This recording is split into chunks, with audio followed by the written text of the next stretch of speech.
Tarja Halonen has always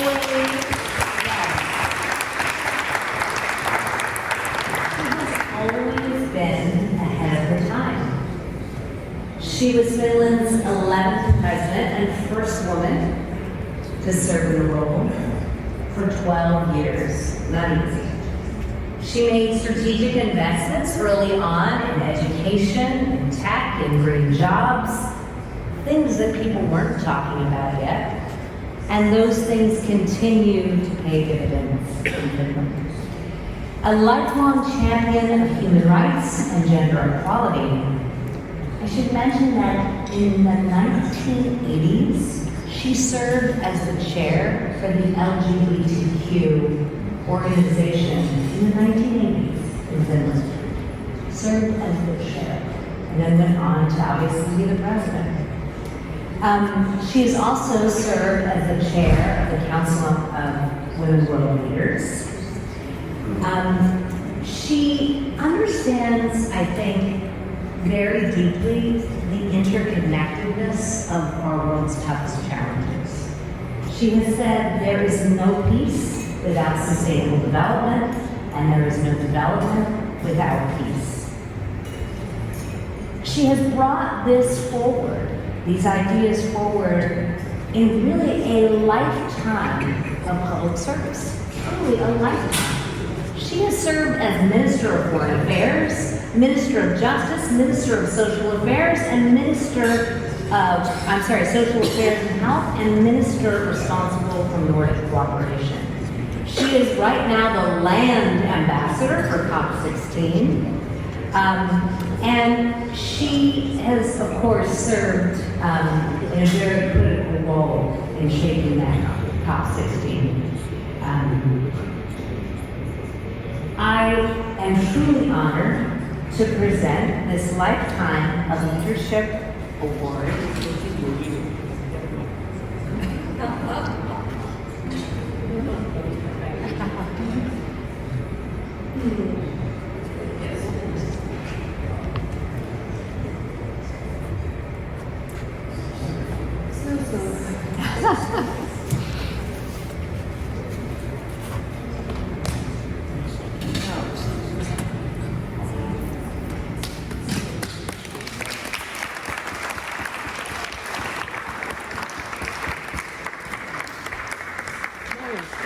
You can give the hand. Stairs are always dangerous. Yeah. Okay. So, fantastic. So, east out. Yeah. So we get a quick photo.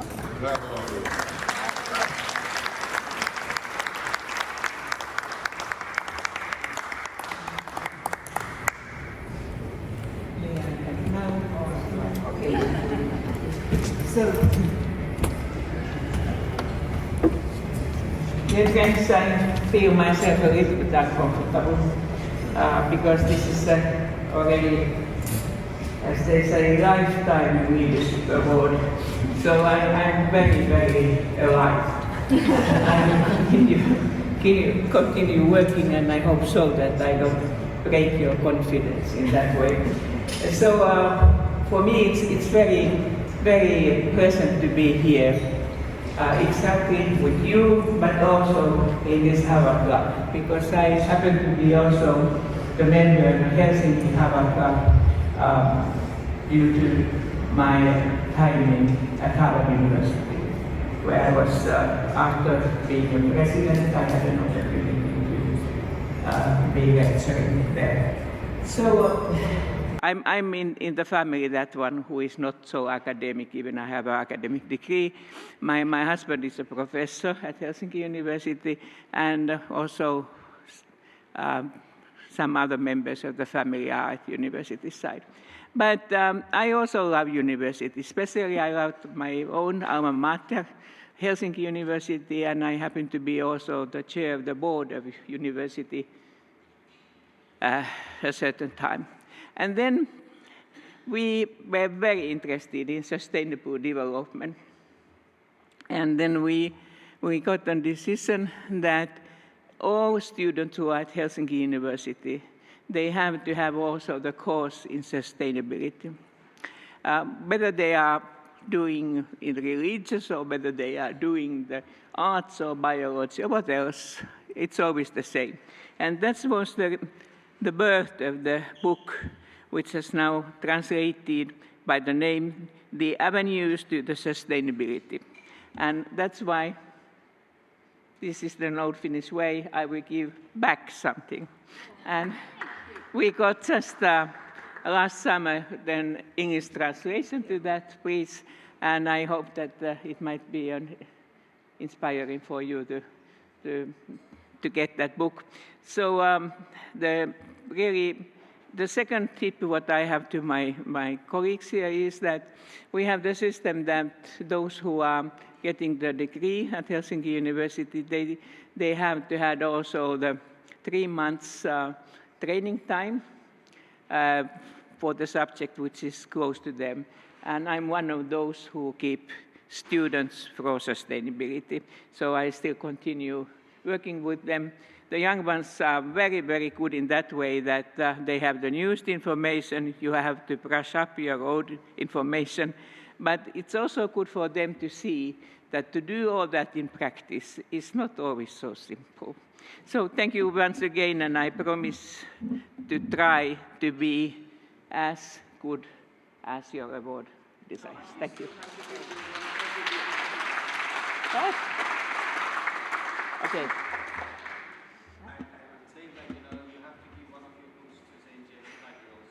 I do have several books, so Roshan, but it will be also the test afterwards, okay? So I'm thrilled to have the opportunity to present a second award. True democracy can only exist if equal opportunities and equal rights are accorded to all human beings, men and women. Let us work together to turn the page, the positive page, as we enter a new millennium. These were the words of President Vera Fredberger 25 years ago at the Vital Voices conference in Reykjavik, Iceland. She was a trailblazer back then. She is a trailblazer today. Serving as her country's 6th president and the first and to date only woman to hold that post, she has been a lifelong champion for democracy, human rights, and peace. She knows firsthand as she fled her country and was a refugee growing up. In this referendum year for democracy, where more than half the world's population lives in countries that will head to national elections to the polls, she understands the fragility of democracy and the value of cooperation. She was instrumental in achieving membership in the EU and NATO for her country. She served as special envoy on UN reform and has championed freedom and pluralism in the media, as well as European security.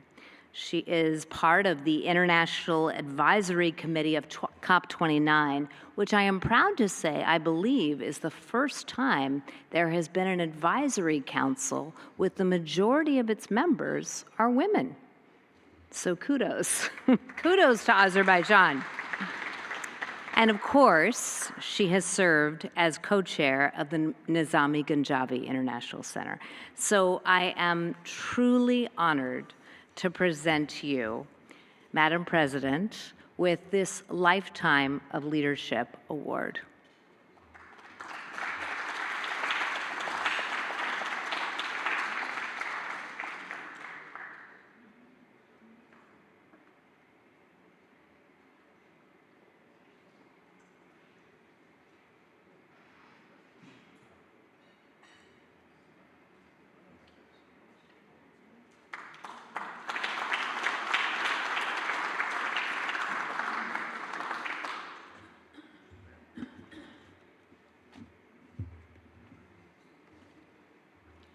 Thank you so much for this beautiful award. and for the honor bestowed upon me. As you could gather from the introduction, I've been around for a while. And in that period of time, I'm happy to report that the gender equality that we find in most parts of the world, sadly not all, but in many parts of the world, there has been progress. There has been progress in the acceptance of the legitimacy of every human being, no matter what their sex, to hold whatever positions their talents and their investment in their own development allows them to take.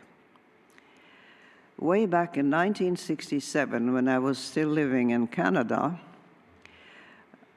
there was the centennial of the Canadian Declaration, if you like, of statehood.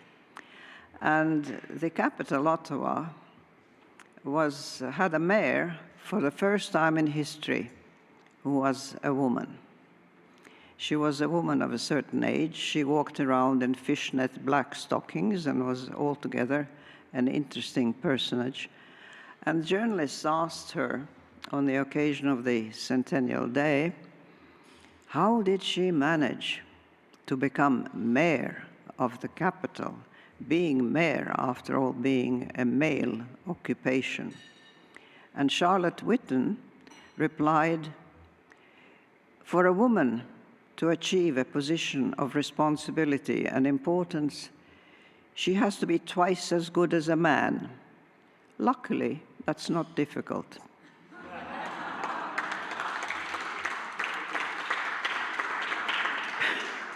In the years since, I'm happy to report that neither sex has to be twice as good as the other. And I think we are approaching the stage of human development where in civilized countries, at least, a person will be evaluated on the basis of their capacities, talents, and abilities, and desire to do something. And that there will be no artificial glass ceilings or any other impediments to women achieving their highest potential. But at the same time, I would like to underscore that that doesn't mean that biologically the two sexes are equal. We have to say vive la différence, or we wouldn't be here, none of us, because we happen to be biologically separated into two sexes. And I hope that the progress that has been achieved in gender equality will recognize the fact that women should have agency over their bodies, and that legislation that restricts their freedom of choice, whether to bear children or not, is distinctly anti-democratic and, in fact, anti-humane. A woman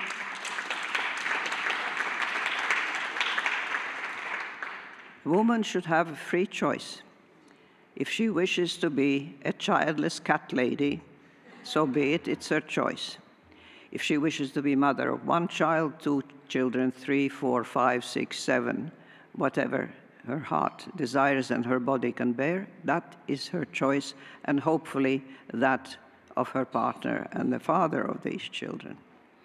So that I'm happy to report that from my long voyage through life, I have been able to observe considerable progress in gender equality.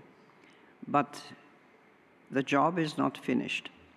Even in developed societies, there are steps backwards. And so, ladies and gentlemen, let us hope that the future generations will finally reach the end of the road when a person will be considered as a human being without any qualifying epithets to distinguish them one from another. Just a human being.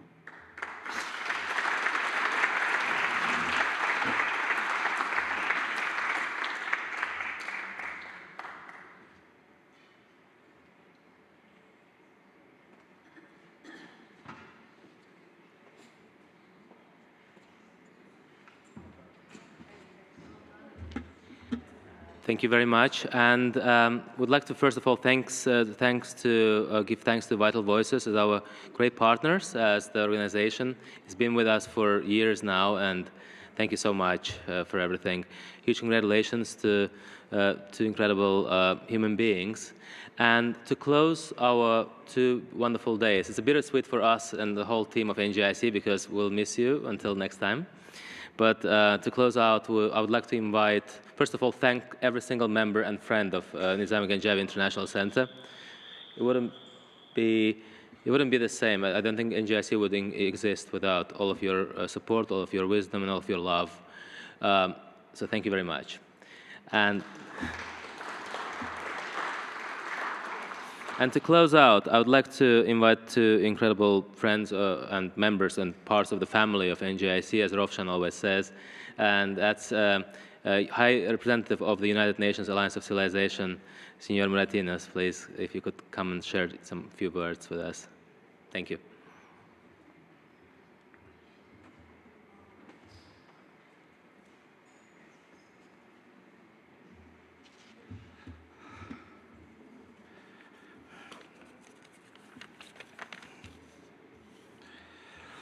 Well, good evening, everybody.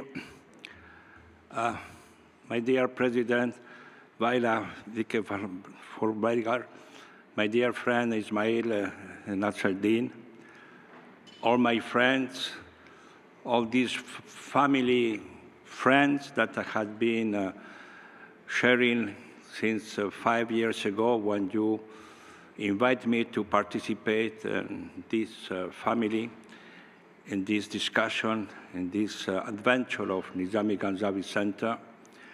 For me, it's a great privilege, a great honor, and a great satisfaction to be invited to address, not a closing remark, because you will have, and I have not participated in the debate. I was in this part of the headquarters, working as a high representative for the UN, in this crazy week, so I will not dare to try to sum him up what has been, so I'm sure, extremely constructive, inspiring ideas that you have exchanged during these 2 days. But let me use this opportunity to enhance my 2 entities, my 2 families. First, the United Nations Alliance of Civilization, of course, the one I represent. And then the Nizami Ganjavi International Center. Because during these 5 years, we had been working together to achieve, to impulse, and to commit ourselves in order to make a better world. I know that there has been a lot of definitions. Secretary General said in his remark on the high-level panel how the world is. We've been addressing, the pact of the future. And most of you have a better definition of myself of how the world is confronting to today's challenges. But in order to sum it up, to see what the Nizami Ganjavi family and the United Nations Alliance of Civilization can do in the next month and years, I try to say that for me there are 2 main big challenges, 2 main responsibilities. The first, we have heard how Colombia is preparing their work. We heard during the 2 days, and you've been discussing how you are going to contribute for the COP29 in Baku. We have to save the planet. Okay. But at the same time, the planet without humanity, they will not save the planet. So the second big challenge is to save the humanity. And that is the great mission, the great mandate that the United Nations Alliance of Civilization have, and that you, as Nizami Ganjavi Center, is trying to contribute with all your, inspiring proposal and change and discussion. 20 years ago, I was a younger foreign minister here in New York, here in the headquarters of UN, listening to my president of the government, President Zapatero. And President Zapatero stood up in the podium of the General Assembly and launched his idea, why not to have, on the contrast of the summer Huntington class of civilization, why we are not to have an alliance of civilization. I participated in conceptualizing and trying to see, we were at that time under, the tremendous threats and challenges of terror. 9/11, Bali, Madrid, later on London. We were all afraid about terror, violent extremism. And a president, a country, a diplomacy, but the president himself have an idea, express in a statement, make a proposal, and his idea, his statement, his proposal become a reality. 20 years later, I'm the one in charge of developing this idea, this statement, this proposal, with a different context of today's reality. I think, if I'm correct, Nizami Ganjavi Center was created or was launched in 2012 by a few people that are represented here. Can you look back how you were in 2012? How a group of people have the vision to use public diplomacy in a way to gather the most important leaders, prime minister, head of state, foreign minister, representative of civil society, to have this very plural, liberal, multidisciplinary discussion during all your conferences, your meetings. Can you compare 2012 with 2024 of the conference you have had yesterday and today? That is Nizami Ganjavi International Center that we have created. And now you have the same commitment to save the planet. And you are going to be, and I'm sure, I'm not participating this morning, but what I heard, for sure you have produced some ideas. And you are going to be extremely active in order that Baku COP29 will be a success.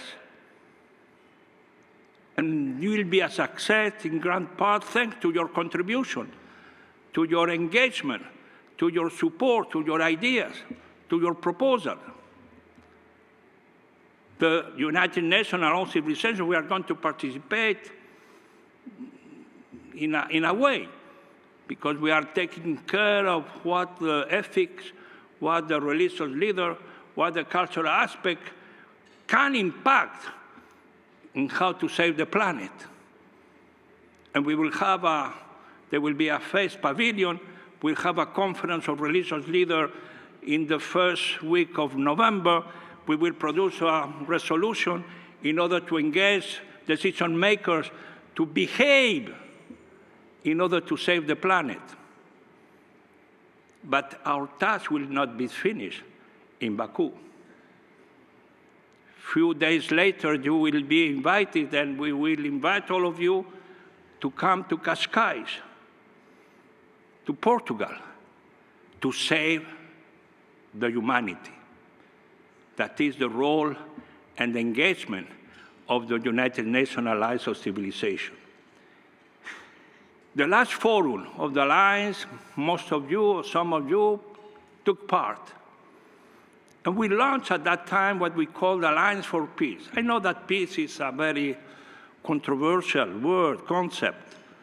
I don't want to enter, but peace is peace. We cannot define. You cannot say peace is good, peace is bad. Peace have to be only at the last resort. No, peace is peace. Peace is the main challenge we all have in today's international community. And peace should be the one who can mobilize us for the next month and years. And that will be part of our discussion in Lisbon. And I hope that we are going to have your contribution, critical contribution, positive contribution, elements that can really enrich the debate how to reach peace. So my dear friends, I know you are tired of speaking, statements, speeches, so I'm going to conclude now. To express for me that I'm so honored, so lucky to be part of your body, your family. You have to be proud. I don't think there is any international public diplomacy foundation, organization, such an Islamic Anzabi Center, International Center, for the quality, for the excellence of the discussion, for the debate, the way you respect each other, that are the main elements for all of us. So I just want to say that we will wait for all of you in Cascais, in Lisbon, and that this commitment to peace will be, for me, the essential task in the near future. I'm sure that you will join me to agree with the English philosopher, poet, metaphysic poet of the 16th century, John Donne. I just read part of his book recently.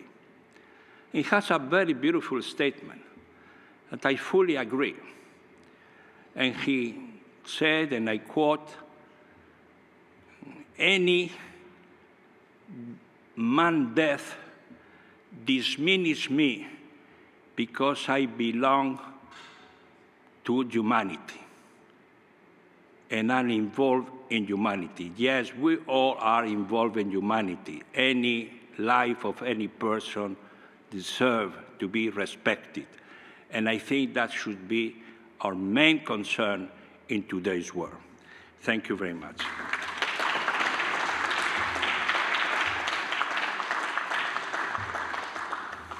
Thank you so much, Senor Martinez. And just to close out our 2 days and our amazing 2 days, I would like to, first of all, thank you all. I want to give a special small shout out, which is not in the program, to little Bellini, who has been with us and been very, very patient, and actually we haven't heard any barks. He's been very, very patient and slept and had very, very good time. But in order to close out and say goodbye until next time, I'd like to invite our dear Dr. Ismail Geldin, our co-chair of Nizami Ganjavi International Center. Thank you.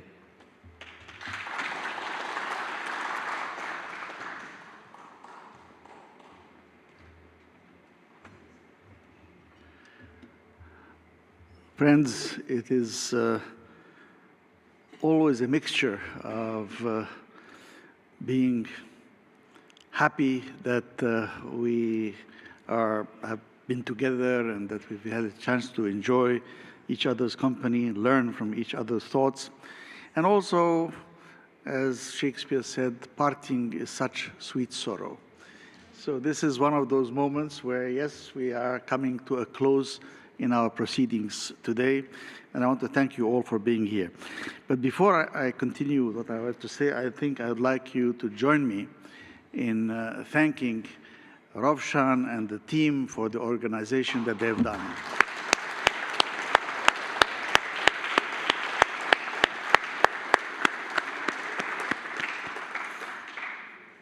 with his usual modesty, he's sitting in the corner there, but so he has, the others are all there around us. But I think we've had really an exceptionally well-organized event, and where we were very proud to see that the friends of the NGIC continue to extend, and we have had, I think, an exceptional number of great leaders of the international community who came to visit at different points in time. And for those of you, all of you who know this week, that is a signal achievement to get so many people here. And so a deep thank you to the organizers, but also a deep thank you to all our friends who came, and of course, with Miguel Angel Moratinos at the head of it. Thank you.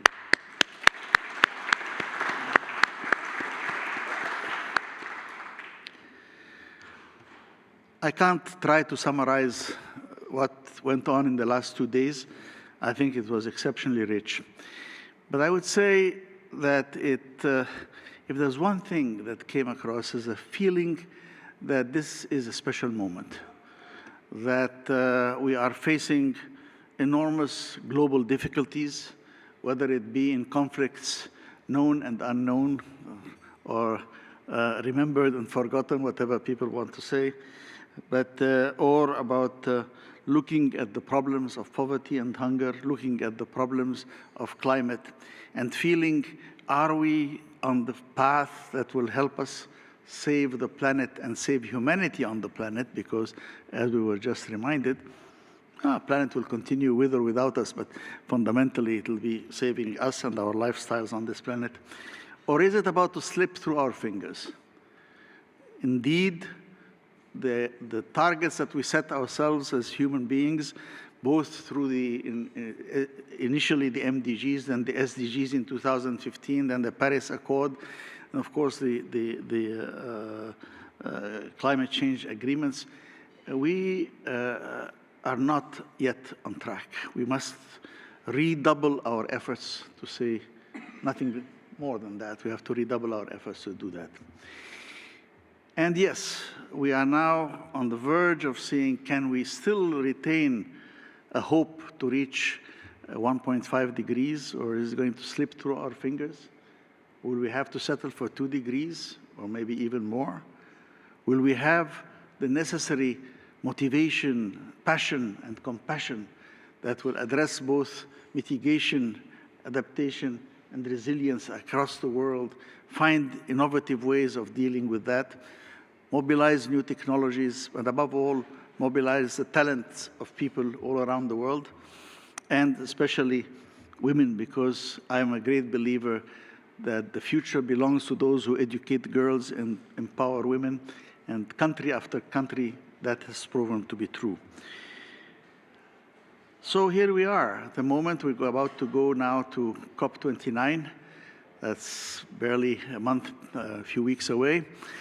And we will be facing up to our track record of where we've been in the last 30 to 40 years. Regretfully, it is not yet sufficiently encouraging, but can we do anything about it?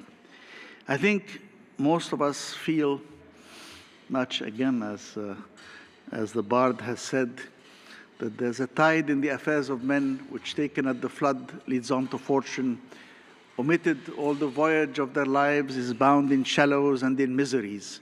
On such a full sea are we now afloat, and we must take the current when it serves or lose our ventures.